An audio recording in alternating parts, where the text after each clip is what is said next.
President Donald Trump is presenting the nation's top military honor on Thursday to a retired SEAL Team 6 operator who epitomizes the heroism of his unit, but also some of the lingering questions surrounding the secretive U.S. military Special Operations Forces in Afghanistan.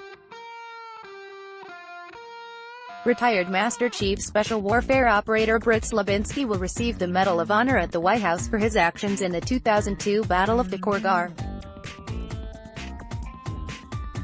The award is a product of the Pentagon's effort to recognize the heroism of service members in the war against terror, part of a multi-year push to review more than 1,000 lower-level valor medals for possible upgrades. Story continued below. In one of the first ground battles of the war against Al-Qaeda, Slabinski led a reconnaissance element of Team 6 that came upon a group of heavily armed militants. After one of the Team 6 operators fell from a helicopter onto the Takur Ghar mountaintop and the aircraft had to crash land in the valley below, Slabinski made the selfless and heroic decision to lead the remainder of his element on an immediate and daring rescue back to the mountaintop, according to an official Navy narrative. He and an Air Force commando, who died in the battle, stormed a pair of enemy bunkers, and Slabinski then carried a seriously wounded comrade through waist-deep snow to safety. For his actions, Slabinski was awarded the Navy Cross, which is now being upgraded to the Medal of Honor. But Slabinski's time in the Navy's top counterterrorism unit also included complaints of excessive force. In a tape recording of an interview for a 2005 book on the Battle of Takur Ghar, he described mutilating the dead body of an insurgent by shooting it full of bullets, an action that is prohibited by the Geneva Conventions. Years later, he reportedly ordered members of his SEAL Team 6 squadron to kill any male Afghans in a target area before a raid, an accusation that he denies. By signing up, you agree to receive email newsletters or alerts from Politico. You can unsubscribe at any time. Within the military, people familiar with Team 6, the elite unit that killed Osama bin Laden, say that Slabinski is a deserving candidate for the Medal of Honor, which is intended as recognition of unusual heroics in a battle, not as an overall assessment of someone's career. But Dick Couch, a retired SEAL officer who advises Special Operations Forces on battlefield ethics, expressed the hope that the Pentagon examined the totality of Slabinski's career before deciding to present the medal. "I read excerpts of what he did in that battle, and it certainly seems Medal of Honor worthy," said Couch. But, Couch added, Slabinski certainly has been accused of some very bad things. "I would hope that if somebody is not comporting themselves well otherwise it would be factored in. The award is for one specific action, but the recipient takes a place in our society that's rather elevated," Couch added.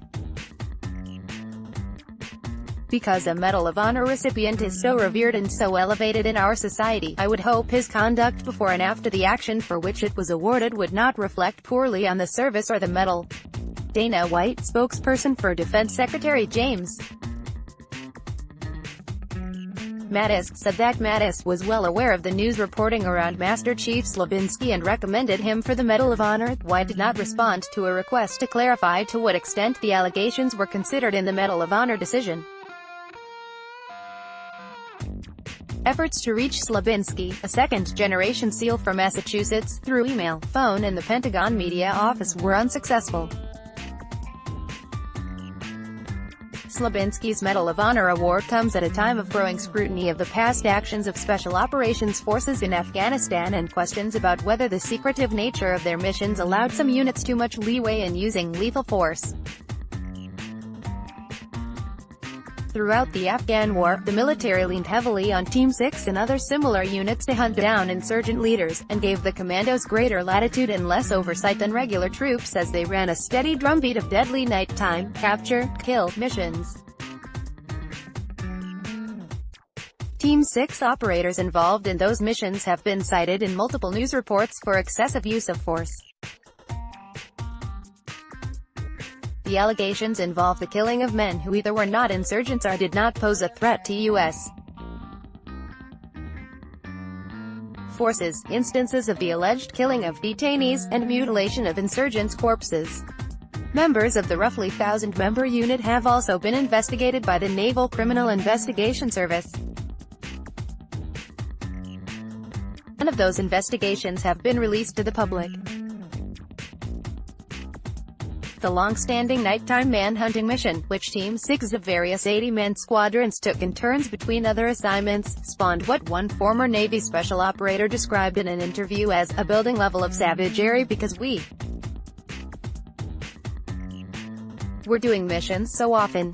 Some special operations veterans who served with Slabinski say that even if the allegations against him are true, he was not known as a ringleader of misconduct in Team 6. I've been on missions where those guys have done some questionable things, but I never had any reservations about Slab, said a former Army Ranger, who worked with Slabinski in Afghanistan in 2002 and later worked alongside other Team 6 units.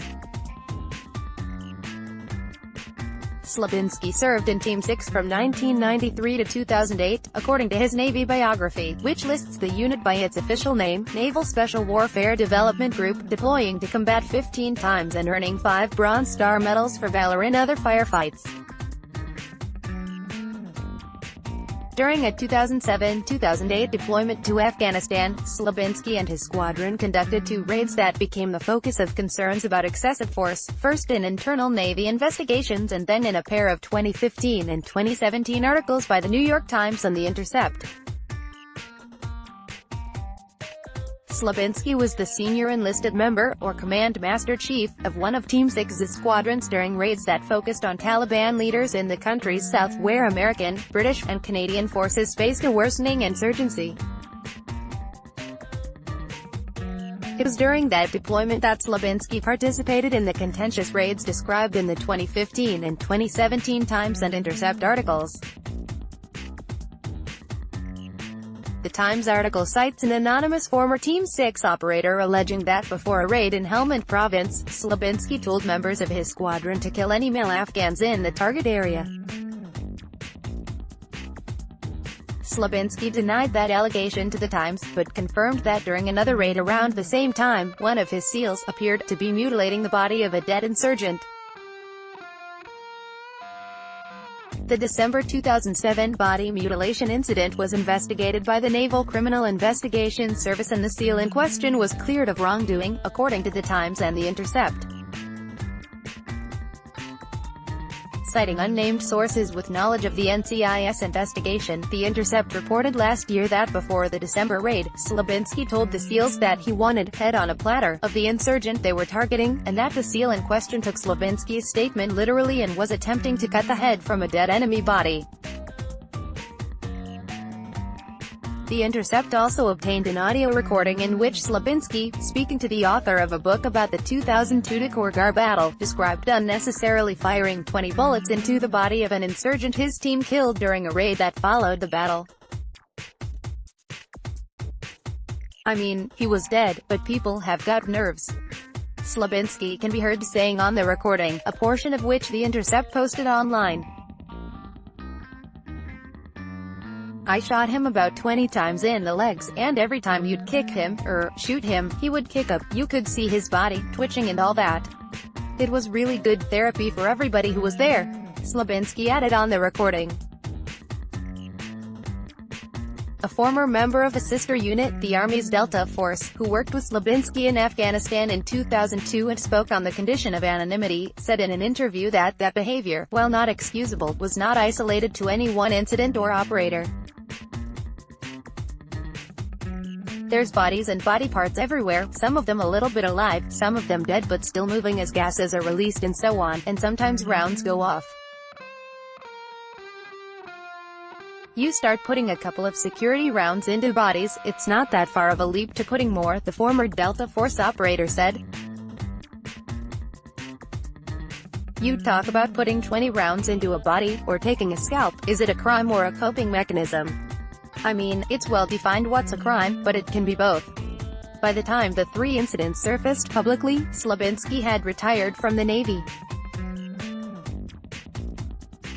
After leaving Team 6, he had served as the senior enlisted member of the influential Joint Special Operations Command's Washington, D.C. office and is the Command Master Chief for all East Coast-based SEALs. The Intercept alleged that along with the beheading incident, Slabinski's shooting of the dead insurgent in 2002 fit into a larger pattern of mutilation of the bodies of dead insurgents by Team 6 members over the years, sometimes with bullets and sometimes with tomahawk-style hatchets. Last year, 2 months after the Intercept article was published, Mattis spoke with Slabinski by phone, according to a copy of Mattis's daily schedule obtained under the Freedom of Information Act. Mattis's spokesperson, White, said in an emailed statement that she had no details about what Mattis and Slabinski discussed.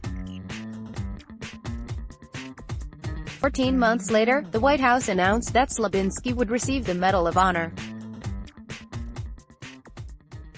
Details of the review process have not been released, but the medal is awarded after an extensive review by the nominee's military branch, and Navy regulations require at least 2 eyewitnesses to the events. The Navy has previously said that as part of the review initiated by then Defense Secretary Chuck Hagel in 2014, it examined more than 300 lower-level Valor Awards and approved more than 30 of them for upgrades to higher-level medals. In 2016, Navy Secretary Ray Mabus told USA Today that he had recommended that the Pentagon upgrade 2 Navy crosses to Medals of Honor. The former Navy special operator, who worked with Slabinski and Team 6, said that the retired Master Chief was held in high regard in the unit and was not known for encouraging or tolerating battlefield misconduct. "When I think of the abuses, I don't think of him.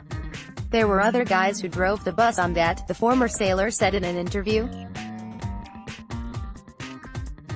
"The few times I worked with him he was great. Real low-key and all business. He seemed to carry the weight of Takur Ghar with him."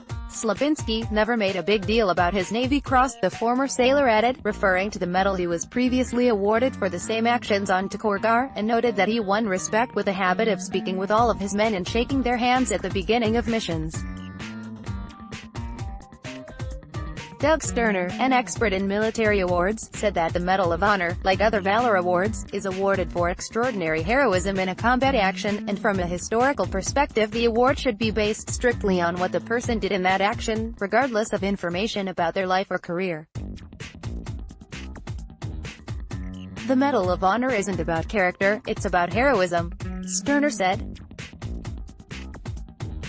He cited the example of a Vietnam-era Medal of Honor recipient who committed crimes after his return from the war and World War II recipients who had arrest records before they entered the military. "I'm not aware of anyone who committed battlefield misdeeds after being awarded the Medal of Honor," Sterner said. But he cautioned that in Slabinski's case, there have not been any charges, there have been no reprimands, there has not been any military adjudication of any misdeeds.